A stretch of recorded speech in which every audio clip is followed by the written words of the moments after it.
Hello, everyone, and welcome to Friday, April 30th. Here we are, 4 months into 2021, about ready to start month number 5 tomorrow. What's on tap? Well, first of all, this is textbook spring weather. What we're going to observe over the next couple of weeks is exactly what you'd expect as we are getting close to that transition time. We've got some really nice warm days coming up.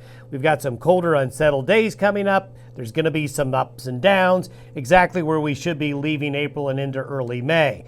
Beautiful weather today and tomorrow. Wow, it's just going to be spectacular today and most of Saturday, just about everywhere. Both sides of the Continental Divide, the mountains, get outside and enjoy these longer days and these temperatures that are going to be 70s and 80s all across a large swath of the central and western United States. But there is a Pacific trough coming that is going to be cooler temperatures. Showers and thunderstorms begin in some areas late Saturday and through Tuesday. It's going to be cool, unsettled, cloudy. There's going to be some needed rain and snow falling. Again, winners and losers. It's not going to be a big widespread storm, but there'll be some areas picking up some needed precipitation, some areas missing out again. Temperatures are going to rebound mid to late week. Don't expect temperatures to go back to where they are today. We're not going to get that warm again, but temperatures by the end of next week will rebound after this little cool front comes on through. Here's today's jet stream pattern. We've got the jet stream riding a little bit more to the north right now. Here's the upper level low that came in earlier in the week that's still kind of wandering down there.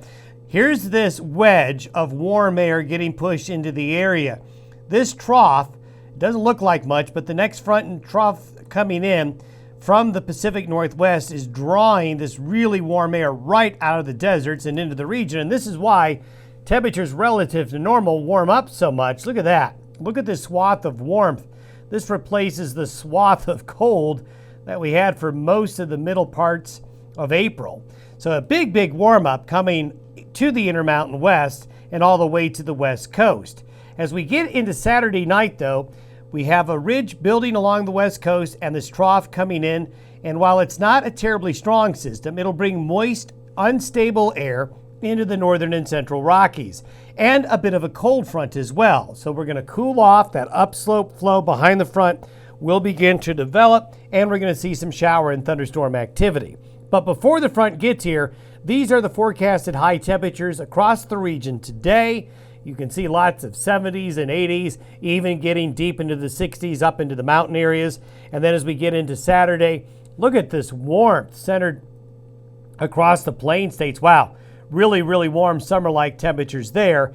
So we're going to get 2 full days of really warm temperatures in the region before we cool off Sunday into Monday. By Monday, the trough is sliding through Colorado. Not a terribly strong system, but it's not moving too quickly. So what it will do is bring a moist, unstable air mass into the region, and this is what the rainfall pattern looks like. Now, one change from what we showed you yesterday it looked like there was going to be some really decent rain potential here, but what is happening is that the models are seeing that the air is cooling off so much that that's going to suppress the thunderstorms into this area here. The thunderstorms are going to be where the air is not going to be as cold in the upslope and there's more instability. So it may be a disappointing rain event for this area here. Not saying it won't rain, it will. It's just not looking as good as it did earlier. Now the front range of Colorado, look at the Palmer Divide, the I-25 corridor of Colorado, and finally, maybe south of I-70 in Colorado will finally get some better rain chances there, especially along I-25 and into this area here into northeastern New Mexico and into western Kansas. All these areas right here really need the moisture, so let's hope that comes to fruition. Look at the rain and snow chances over some areas of central and southern and southwestern Wyoming. Now, this area right here is really dry. So looks like the Wind Rivers, Sweetwater, Uintah counties into the upper Green River Basin around Pinedale maybe, up around Big Piney, up into the Jackson area, Yellowstone Park area, some high country wet snow and some rain and snow mix across the low elevations. So some folks are going to be getting some moisture in the mountains of Colorado, and some of the higher mountain valleys here, central Colorado, are going to hit a 3-day period of off and on rain and snow. So good news for the precipitation there.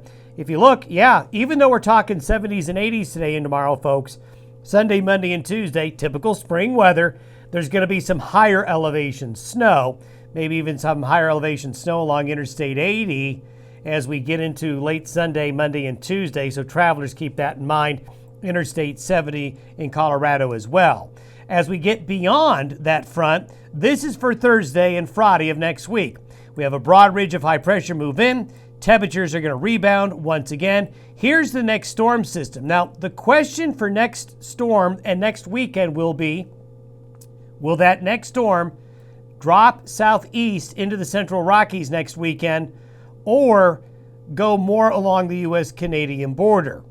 Right now, the modeling is saying more along the U.S.-Canadian border right there. And if that happens, yes, next weekend gets cooler. Next weekend brings shower and thunderstorm activity, but the heavier precipitation will end up there and not down here next weekend. So we'll keep an eye on what will happen for next weekend. But you're probably noticing, keen observers notice there's not much blue up there, is there?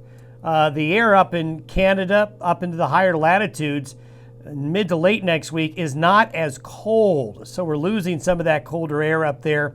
The jet stream is migrating a little bit more north now. So what that means is we're just kind of going into where we should be, which is the jet stream drifting more north, the cold shots not as cold, the warm shots getting warmer as we go on into May.